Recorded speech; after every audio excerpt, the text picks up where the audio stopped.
Now to the I-24 News update. Beit Berl College is denying that one of its graduate arts students stole artifacts from the Auschwitz-Birkenau Memorial and Museum for her final art project.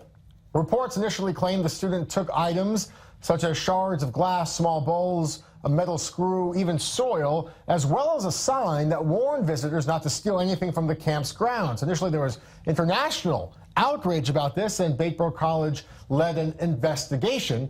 Now the Auschwitz-Birkenau Memorial is demanding Israel intervene to ensure the artifacts are returned. But an update to this 27-year-old student's project, 27-year-old Rotem Bides, it was that the items were taken not on the campgrounds themselves, according to Beit Berl College, but around the surrounding campgrounds itself, not inside the memorial proper. Now, to talk about this story and its impact and why it's generating so much controversy, of course, around the world, I'm joined by Gabi Klezmer. Gabi is the Dean of Art Faculty at Beit Berl, as well as Margit is with us, our culture correspondent. Maya, give us a background to the story, I guess, and just the investigation. There's no question that the student has artifacts from the area of Auschwitz, but where exactly she got them from is so crucial here.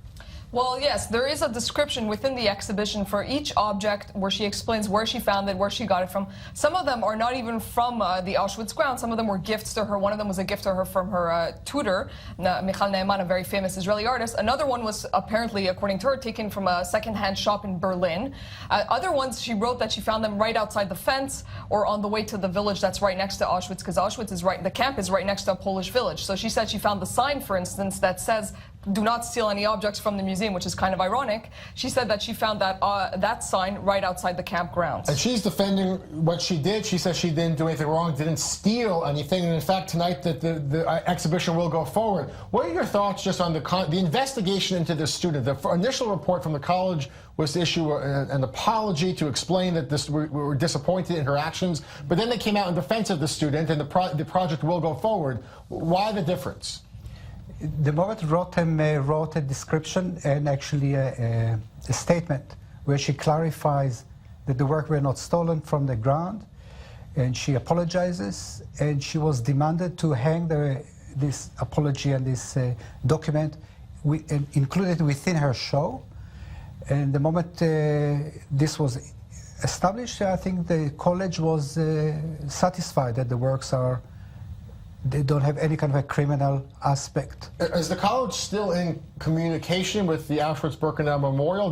Will the artifacts go back there after the show is done, or no? This I'm not clear about it, because I think the whole thing is it's an interesting debate. I think whether it is because at the entrance of the show, there is all this kind of a legal document that states it very clearly that the works were not stolen. Inside there is a description from where each item was taken, and there is kind of I would say there is a conflict of information, whether you refer to the object, to the statement outside, with the description, with the descriptions inside. Some people would ask, I mean, the fact that these items were taken either around the area of the Auschwitz death camp, why does this belong in a graduate student's art project in the first place?